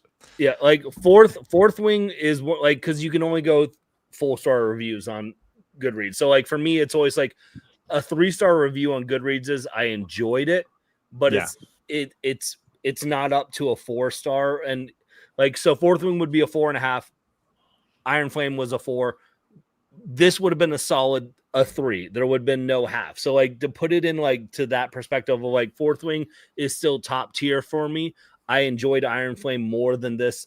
But like it still is better than like I didn't not enjoy reading this book, and like I didn't like hate it and go, I'll never read. I don't care what happens. Like I'm still invested in these characters. I still care. I'm still gonna read the 4th book and the 5th book. I'm a completionist and I enjoy it. I've read there are some books that got some 2-star reviews on Goodreads where I'm like, this was horribly written. This was trash. I like, even as frustrating as the plot points were for me, it was still there was enough meat there that I enjoyed the story that I didn't go, this is completely awful. And I think that's where like, that sounds bad. Like where I'm like, it was a solid book. I enjoyed it, but I did not enjoy it as the previous 2 as much. And ultimately that's what I wanted to, I mean, I wasn't trying to wrap the show up. I was trying to point out the Dungeon Crawler Carl thing, which is like, you all scored this in that 7, 8, 6 range. I'm assuming based on your passion for DCC that you guys are putting Dungeon Crawler in like a 10, 9, 5 range. So why expect me to hate that one when you clearly all have a pretty low score for this book, or at least a mediocre score for this one? Low, 8.1 is not low. I will go here. One thing. Yeah. Is I think Dungeon Crawler, you have to embrace the ridiculousness that is Dungeon Crawler Carl, and I don't think you will. I think you'll get frustrated by the fact that like some of the stuff is just over the top crazy crap that's happening. Like Monty Python absurdity kind of stuff. Yeah, there's some Monty Python absurdity, and the AI itself is like the decision making of the AI and some of Carl's decision making, because Carl is not all there as we go through the story because of the circumstances he's in. Like he makes some crazy choices. I think it's going to frustrate you. Okay. And I think I can see where you would love it like we do if you just give into the ride. But like having heard you talk about this book, I don't think you'll give into the ride. I think you're going to be looking for stuff. That was the only reason. It's not that I've rated this book like that I expected you to love this as much. I think there's a little bit of, I'm seeing that if you go into Dungeon Crawler with a little bit of more of this is a summer blockbuster movie and you're there and you're having your popcorn, you're enjoying it and you're there for it, I get. But like sometimes when we do these shows, it's so much of a critical analytical mindset where it's like we want an Oscar winning movie and we're when we're talking about And you're watching Fast Five. Yeah. I mean, you do realize I've watched all the Fast and the Furious movies with my kids and enjoyed them, right? Like, yeah, I know, but I'm saying, like, you have a tendency, and I do the same thing, to like overanalyze stuff that you want things to make sense. And some of the stuff in this book does not make sense, but it's fun and it's like, okay. Some of the things I'll keep that in mind. Yeah. Also, where are you at in that book? Because I put it down after vacation. I'm still at the. He's only killed a couple of goblins and gone into the little room. That was like, it's very early. The cat hasn't started talking apparently. The cat has started talking. So like he has like, and the fact I've read another that omnibus and done like, other stuff in that time, Greg. So I've already surpassed John. No, I've already surpassed John on since he started that book. I've started listening to the audiobook, and I'm also reading the web I'm comic. past him on an audiobook, and I just started like a day ago. Yeah, and I'm also reading the web comic too, and I'm farther in both those mediums on this book than John is. I chose other things. I'm sorry. The web comic for this book for Onyx Storm. Oh, yeah. You derailed us, John. I was trying to prove a point, which was that like there's no logic to the scoring here when you can see the disparity between this book. Listen, you were trying to extrapolate my views on this book. This is anyways. The scores and points are made up. It doesn't matter. Yeah, that's true. I would give this a 5. Like that's how low I came out with it. The first one I gave an 8 overall, I think, and the second one a 7. So this is just a steep, the steady decline. We're not far off. No, I mean it's not. It's not. I didn't stop reading it. But I felt obligated because I was doing a live stream. We didn't get to the finale. Ultimately, I wanted to spend a little time on the ending because the ending for me is the same. It's the same problems all the way through, but writ large. Like everything that was like, the character moments were even more great character moments. The missing pieces were even bigger missing pieces that we didn't get to see or know what was going on. And maybe to your point, JP, it's me not really liking the fact that this is the format of the books. Clearly, she's leaning heavier into this concept of like, I'm going to make sure that Violet is not there for really important stuff because I don't want you to know it or see it. And I want it like to be shocking later on that now he's a Venom or now that ward went up when you thought there was no way to make the ward go up. And she feels like that reward is the thing that the reader's going to love. And the problem is for me, I'm left going, what the fuck just happened? Instead of going like, oh, wow, that was so great and exciting that's how it came together for them, So maybe maybe I just got to get over that and understand that that's just the way she wants to write these books. Right. Real quick, just before we get into this, the ending here. Yeah. I feel like I'd do a disservice to the chat and to the people watching this video if I didn't just ask, because you just said before we got into this ending that it's the same frustrations you have with this book. But also at the beginning of the stream, you said you were going to say something nice about this book. I feel like I've done it 2 or 3 times. Every time JP's challenged me, I feel like I've done it. So give me something that you liked about this book. Something nice? I've said several things nice about this book. Jesus. This is like JP going, I'm not reading the same book as you. You're not watching the same live stream as us. He did say that he liked the character moments. The characterization. Character I've moments. mentioned the characterizations many times. And then I've mentioned several key characters that I really liked all the way through. Yeah. So he did. Yeah. This guy. It doesn't. No, I mean, it was more frustrating at the end. And then it was almost hilarious, the final moment for me. You get to this moment of like, they saved the day and she wakes up married and we didn't get to see it. Like it was almost like, hey John, you know how we've been kind of driving you crazy with this thing.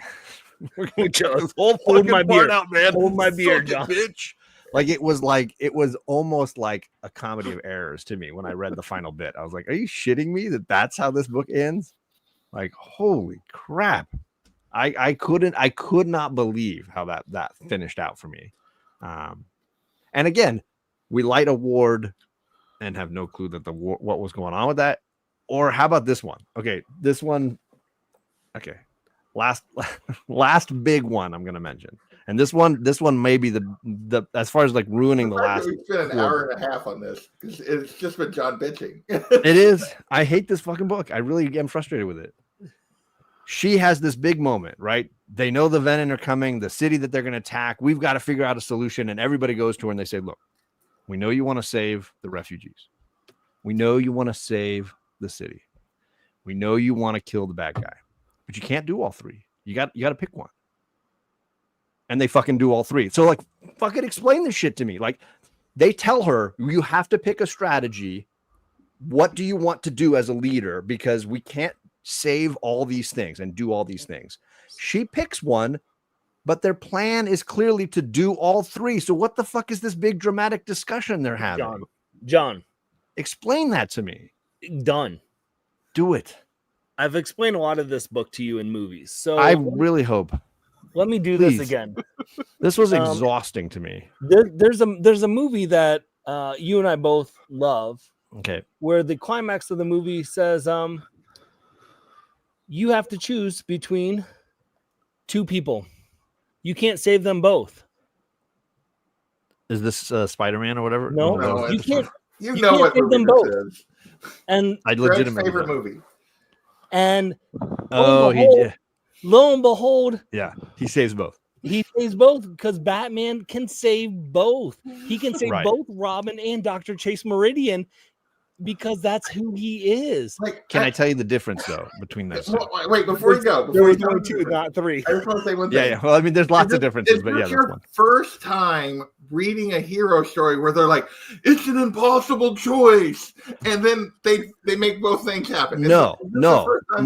There's a huge difference that you're not hearing. They tell her she can't do it. She agrees. They make a battle plan to do but then they make a battle plan to do all three. Like they tell her our battle plan can only be one of these three things.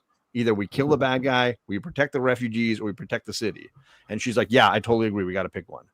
And she picks kill the bad guy. But then they make their battle plan to do all three, exactly like they told her that they couldn't do. Like when all the problems for me happen in the strategizing session where they're like, no, we can't do all three. Our forces are too spread thin.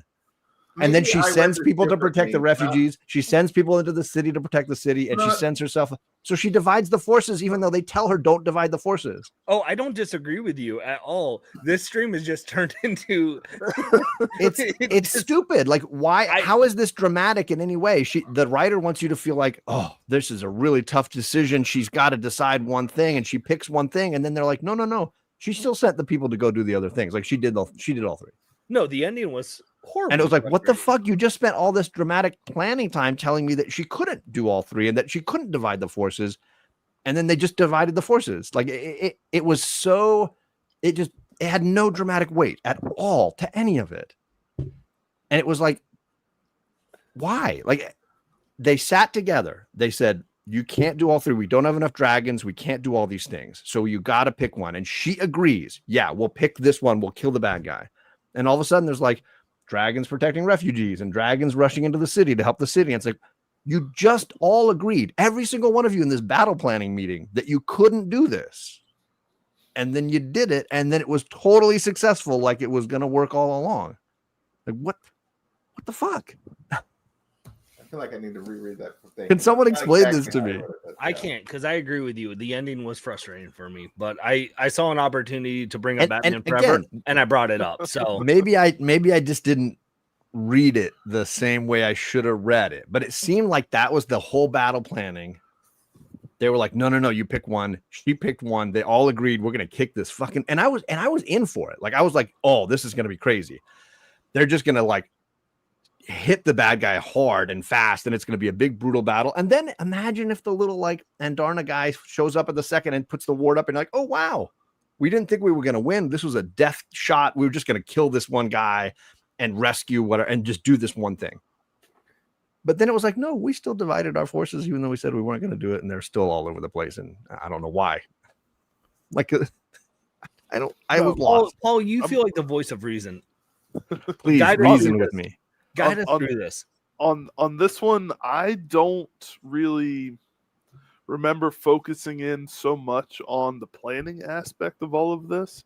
I do agree that it was disjointed. There was some things that felt like they were, like you said, John, they were planning on doing one thing and it kind of went sideways. But I felt like that was very in the moment. I didn't think that they, and maybe like JP said, I maybe need to reread it and just double check, but it may have been how I read it too, because I read it as them telling her, our dragons as a group, we have to pick one thing. And I think maybe in retrospect, they were just telling her, you can't do That's all the way three of these I read things. it. As a one. I took it as not a singular you. I took it as a all of us. No, we I definitely do these three things. I didn't feel it was that way. I felt the planning aspect was the release. Again, we go back. I'm going to always go back to the series talks about power. You know, she wants to hold the power and being able to save everyone and do all of the things. She's got to relinquish some of that responsibility, some of that power to where she has somebody else trusting others with that power of, okay, they can save the people that are evacuating. These guys can go and save and hold off this force while I go focus on this one thing. That's where I don't know if that's where JP and I was think going. it's possible to read it that way. I totally do. I don't think it's clear enough. I think for me, she's the leader, and it felt like them telling her, we as a group have to pick one of these three paths. Either there's not enough dragons, we can either protect the city, protect the refugees, or kill the bad guy. And it seemed like she was telling all of them, we're going to kill the bad guy. I agree that, but then they don't do that. They split off again. Yeah, I agree that it was disjointed and it wasn't very clear. But I didn't feel like it was that they all had to do only one thing. I felt it was like I was reading it as Violet had to choose where she was going to put her energy. Yeah, that's the way I read it. The message that I took was that she's got to relinquish some of that responsibility. She's got to let the others do, because basically, if she shows up to try to save the refugees of the city, that's going to draw the bad guy to him, and it's going to make it go to shit.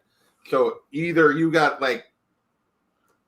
to because of the bad guy, you have to choose where you're going to be, Violet, because that's where the the main bad guy is going to be.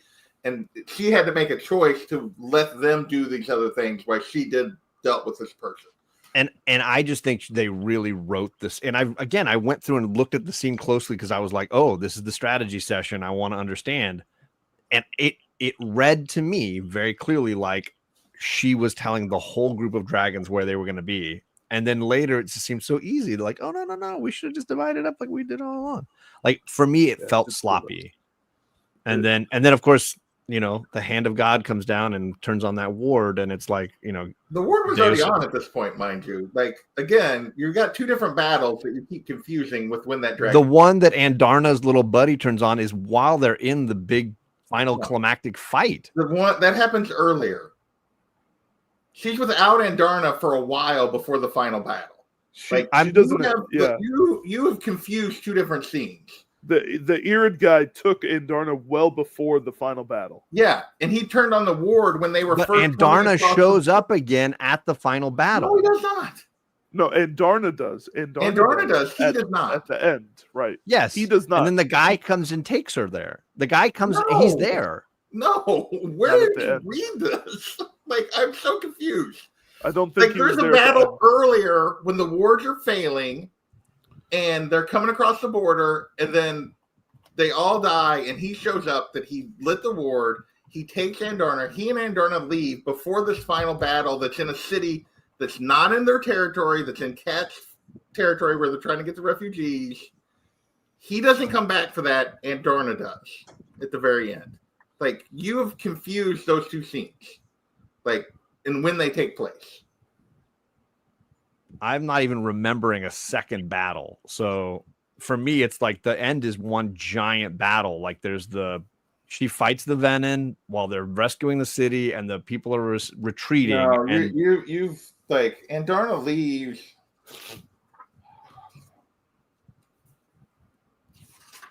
I gotta find it now. I'm trying to find it. This is great YouTube right here. This is the most polarizing our discussion has been on any of the books we've done in any year, and this has been so entertaining. And I feel like I have to talk because I have all 3 other panel members literally looking at books or screens right now to try and prove their point.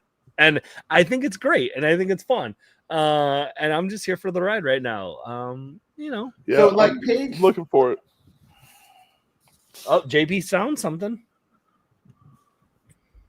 I read mine digitally, so I have nothing to grab. I read mine from the library, and I'm waiting till it comes out in paperback, and I'll buy it. Yeah, No, I was not going to buy a hardcover. I like hardcovers a lot, but he leaves on page 444. Hardcovers. When he's cast the ward, he comes and gets her on page 444. Like well before the final battle, like in the 500s here of when that happens. Like she returns.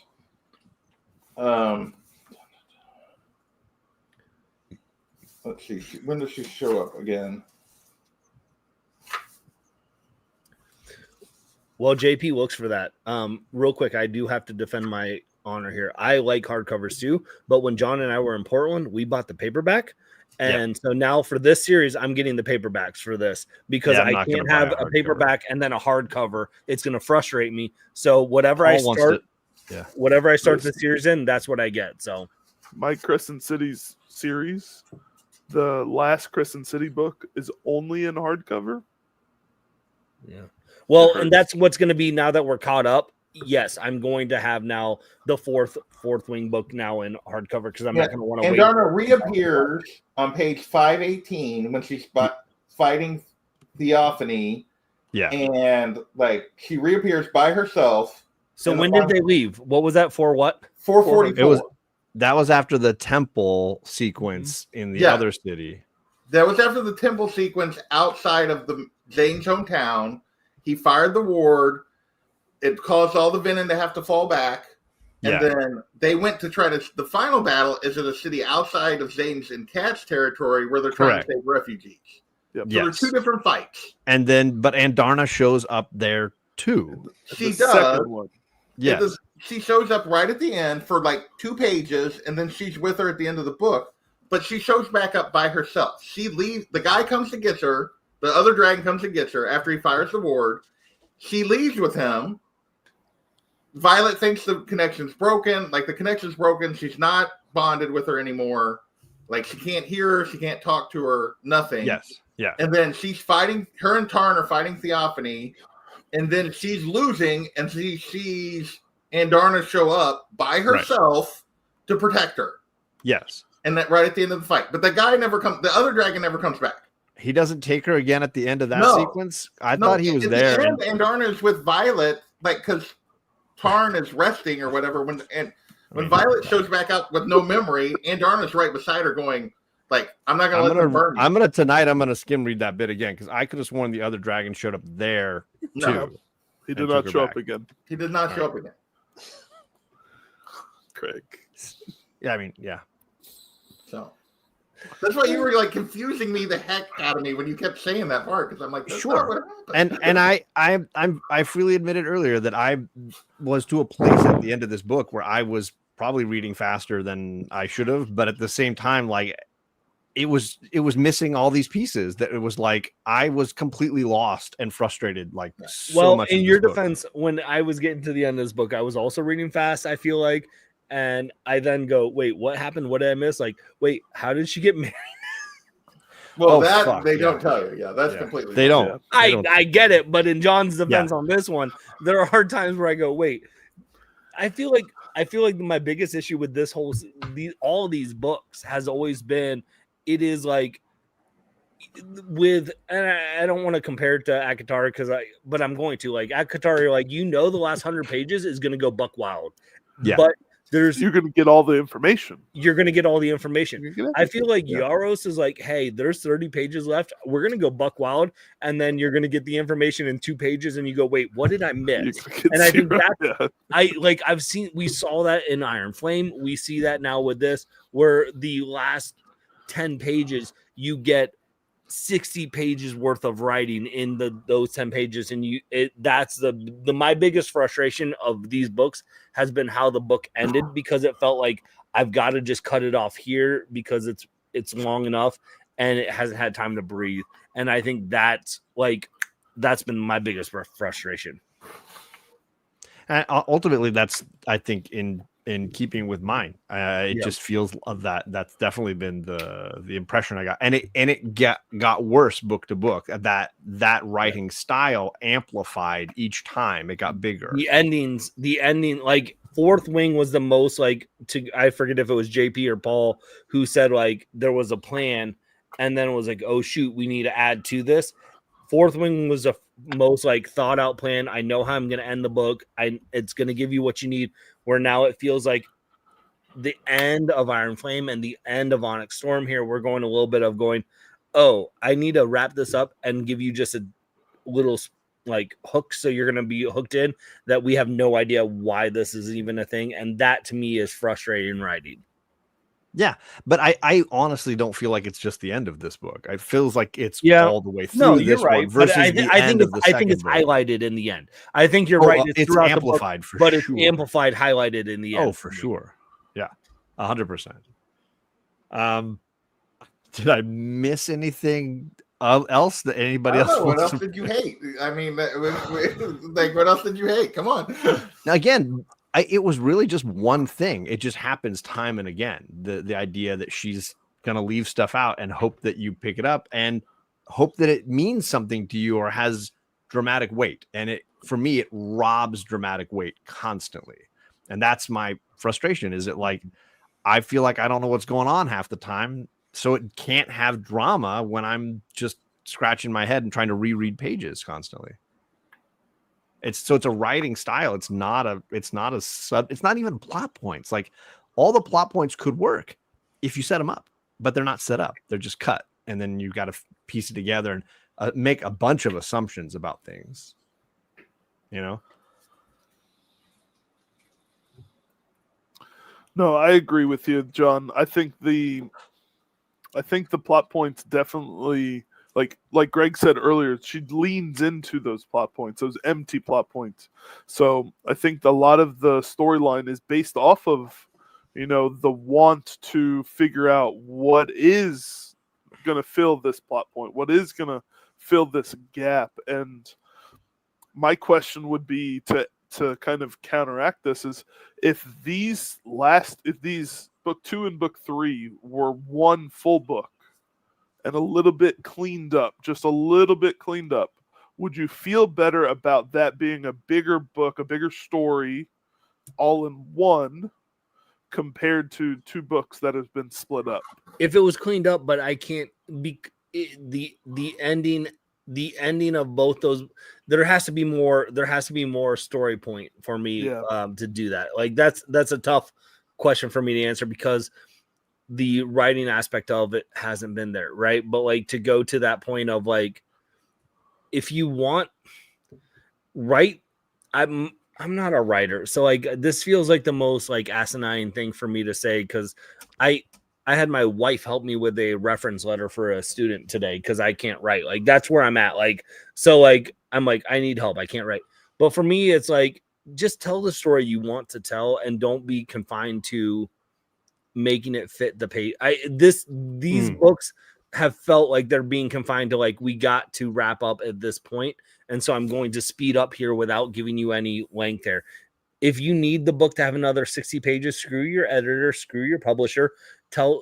Give us the reader a little bit more, and we'll be okay with it, and we'll enjoy the ending more. That's my. I don't think that's what she's doing, though. I think, but it's a style at least. Then I think her style is that she's trying to drop all these bombs on you in the I think it's a purposeful decision, whether it's a right decision or not. I think it's a purposeful decision. And like to me, that's like. It's weird because we're comic book readers, from the first get-go, right? And how often do we get like a whoa, this splash page at the end, like out of nowhere?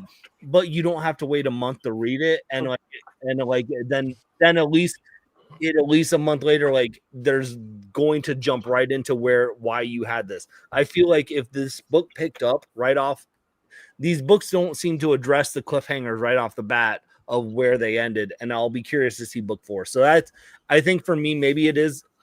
That's where I side with John. Maybe it is a writing style for me that I'm sure she's written other stuff out of this series, and I almost want to read one now out of pure curiosity to see like what the writing style is in a different story, and if like I love it or if I'm engaged or if I go I hate it because I'm engaged. Like Fourth Wing was the most complete story to me, which is why it's higher up, because I think it was the story she wanted to tell, and then she said, okay, now I've got to expand on it, and I don't want to even say like floundering because that sounds bad, but like we're trying to figure stuff out as we go along. I mean, I will say I don't think that solves the problem piecing it together. It reminds me of like the DC reference, the Man of Steel, and people when I would say like, oh, I don't like the ending when he kills Zod, and the disingenuous question I would often get is like, well, what was he supposed to do at the end with Zod? And I'm like, you're asking a character question. We should be asking a writer question, which is you write a better story so that he's not forced to kill Zod at the end. That's the story that you write, right? Yeah. And it's the same thing here for me. Like putting it together into one big story doesn't solve the problem. You need to lay it out better. And I think characters make decisions, and we're supposed to make assumptions as to why they make those decisions. Sequences are left out that would explain or expound on things and make the key climax have weight and excitement, and I think we're missing those things, and it doesn't work. You know, the same way Xaden becoming a Venin doesn't work for me at the end of book 2, and then they barely explain it at the beginning of book 3. It still for me is a huge moment that has no emotional connection for me. Like I have no emotions about his transformation to a Venin. But it's like a massive plot point because they don't set it up. They don't give me the information to understand what's at stake and what's happening. All I get is the epilogue. Hey, this happened. Care about it. And I'm like, I don't. You didn't give it any weight. So that's for, again, it's all writing. It's not plot. It's all like how you tell the story, not the story you tell. So sorry to be a downer. John is broke, JP. I mean, like I understand where he's coming from. I just, again, for me, it didn't bother me to the level it bothered John, and that's so. Yeah, I mean, I don't. What am I supposed to say at this point? You're wrong. No, I mean, I'm not going to say. I don't think it's a binary like one side or the other. It's just it's perspective on like, does the story work in. For me, like, yeah, the plot points and the characters work. I just was so frustrated by how they told it that I couldn't get around it. Like I couldn't get around that process. And I just went and I said before, I just went for the ride. I realized that her writing style was like there was going to be some things that, and I just went for the ride. And like you clearly could not go for the ride on this one. Like there was enough breaks that it distracted you from the ride. You couldn't do it, and that's fine. I mean, there's nothing wrong with that. Oh, there's a lot wrong with it for me, but no. The fact that I spent money on it. With you being like, this is too much. This is not enough. I'm totally journey. The path is not worth the journey or whatever. Like the path. Destination. The destination isn't worth the squeeze for you. Yeah, juice is not worth the squeeze. I was just like, the road might be bumpy, but I'm having a good time. It's fine. Yeah. Whatever. John's at the ride at Disneyland and looking up and losing the illusion that he's in the world because he's seeing all the mechanics up above, and it's frustrating him. I mean, maybe there's the writer in me who's like, come on, man, do better. That's what's the hashtag that we're doing? Weird magic. What was it, JP, at the beginning of the show? Weird magic stuff. I don't remember. Hashtag weird magic stuff. Weird magic stuff. Yeah, it was something good. It was good. So I don't know what book we're doing. I don't know what book we're doing next. I do know that we've all read Assassin's Blade, and at some point we'll come back with some Throne of Glass when Greg feels up to that discussion. I don't know how he is in Throne of Glass. I'm gonna be the John of Assassin's Blade. I mean, I don't think any of us are gonna be like, yay, Assassin's Blade. I don't know that's gonna be a thing. Fine, but yeah, it's not nearly it's the worst book that I've read of the series, but that doesn't mean okay. So we're in the same agreement then. I think I like it better than you because I think it serves a purpose. Well, I also think like my biggest frustration is the read order preview. If someone says like, oh, you got to read Assassin's Blade first, I would say you're an idiot because I would say I would not read that series. I'd read the book and go, I'm not invested anymore. So sorry, Paul. I would say you're an idiot. No, if they tell you to read Assassin's Blade first, they're wrong. I've never heard anybody say that. I've never heard anybody say that though. Paul has. Paul said it. Okay. I've actually. I wouldn't care about Selena if I read Assassin's Blade because everyone says the ending of Assassin's Blade loses a little bit of weight because you know what's going to happen, and it'd be better to have that. And I don't care because I was not invested in the story enough. Like the fact that you're reading through that, and I know what's going to happen to Sam. Like I don't know exactly what's going to happen, like in terms of what, but the fact that I know how this ends and where she ends up, like that makes it worth it for me. Yeah. Like we already know she's come out. Like for me, it's all about setting up the relationship with Erebin that we get in book 5. See, I haven't read that yet. But it's not the best. But Assassin's Blade is not the best place to meet Selena. Like you need. Is it kind of like people telling you that they're watching the prequels before the original Star Wars movies? Yeah, maybe we'll have some Star Wars references when we get around to Assassin's Blade, the prequel Throne of Glass book. But that I know is in the queue at some point here. I mean, and then it's either as mentioned, Dungeon Crawler Carl. No, it's not. Is the novel I'm currently reading. John's gonna get like a quarter of the way through that. It's gonna be like, I don't like this, and not read it. I mean, I've read Hitchhiker's Guide to the Galaxy and enjoyed it. What's and I've always said, and every feels time like Hitchhiker's Guide. Every time I've described this book, I said it is Dungeons and Dragons meets Hunger Games meets Hitchhiker's Guide to the Galaxy. That's very accurate. That's what I feel right now. You haven't read it. How do you know it's accurate? I'm saying just in the tone, in the style. Paul's cringing at that. It feels like Hitchhiker's Guide to the Dungeon. You describe it then. I don't feel like it's Hitchhiker's Guide, and maybe I need to. Maybe it's been too long. I think it's an alien humor aspect. I'm not a huge fan of it, but it's fine. I'm not saying it's a great book, but I'm saying like it gives me that vibe of the other world of aliens and the humor aspect of it, and it's mixed now with the other elements. So I like the comparison to Dungeons and Dragons, Hunger Games, and something else that just doesn't fit either of those two. I just don't think it's Hitchhiker's Guide to the Galaxy for me. Maybe I got to reread Hitchhiker's Guide because it's been 25 years or whatever it is. It has been a long time. It's been so long, but I just think it's definitely more chaotic than anything I've read recently. So and that I've enjoyed. Even though it's like See, I've from the beginning I've wondered if John would like Dungeon Crawler Carl because it is so over the top chaos. I mean, I hope so. I bought a hardcover and the entire digital package, so I mean, I'm kind of in. The digital package is in. Let's go. Oh wow, that you are in. Yeah. I'm so excited because we could read technically we could read all 7 of these books.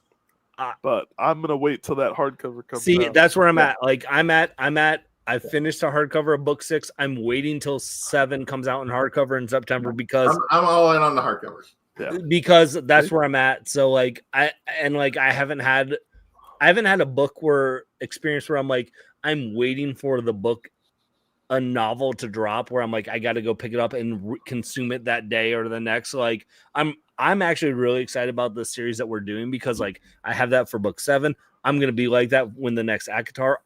Even as much as I dogged on this Onyx Storm, book 4 comes out, I'll be like, I can't wait to go. I'll go to Target with all my book moms and I'll get it, and we'll be standing in line and we'll be talking. But you got to wait for the soft cover. Well, that's the one series where it's going to mix me up because I bought the soft cover. I will with this one buy the hardcover just to read it and consume it, and then knowing my stupid personality that I'm going to be, I'm going to then go back and buy the hardcover of Fourth Wing and Iron Flame and Onyx Storm, and I will just have do that now. You might as well just, Yeah. So I know it's going to happen because that's how I'm wired. But yes, I can't wait to just consume. Like, I never had the Harry Potter book release moments. Oh, as that a was kid. a fun day. And so so I'm excited to kind of have these with my book talk people. So sure, I get it. My brother still has all of the Harry Potter. You guys do realize we're still like on. I know. I was trying. We just hit 2 hours. I was trying to get us out of here. I'm sorry. I kept rambling us on to what we. I don't care. But there are books in the queue. I just don't know quite what the order will end up being for all of these. So we'll see. But at the pace you're reading, Assassin's Blade's next because you've been on Dungeon Crawler for 2 months. No, it has not been 2 months. It's been 2 weeks. It's been 2 weeks. It feels like it to us. I'm sure because you guys want to just get all into it. Yes. You know, I got other things I'm reading, brother. Greg's waiting for us to read book 6 so we can talk about. Oh gosh, Paul. Paul's through book 5. I'm through book 4. What's so funny too is we have this group chat. And then we have the JP, me, and Paul group chat with Dungeon Call. And now I also have a me and Paul group chat where I go, "Oh, Paul, tell me what you thought about book 5." I can't wait. I can't wait. So our group chat is the Princess Posse, but I have a group chat with the people I'm reading it with at work that is the Donut Holes. See, I'm in the donut holes with Justin Birch and Nick from Two Brothers Comics, so I had to change to a different one. Yeah. And John doesn't know because he's not in that group chat. Well, I didn't name it that. It sounded like Greg was saying he has a group chat with Paul, and I'm like, that's just 2 people. That's not a group. That's just It is a group of 2 people. It's I take up enough space for 2, so there's plenty of us technically. Same, Paul. All right, I'm gonna get us out of here. It's midnight for these guys, so they need to be going to bed. But thanks, guys. I appreciate you hearing me bitch and moan. Hopefully, I like Dungeon Crawler Car better. There you go. Woo! Bye, guys.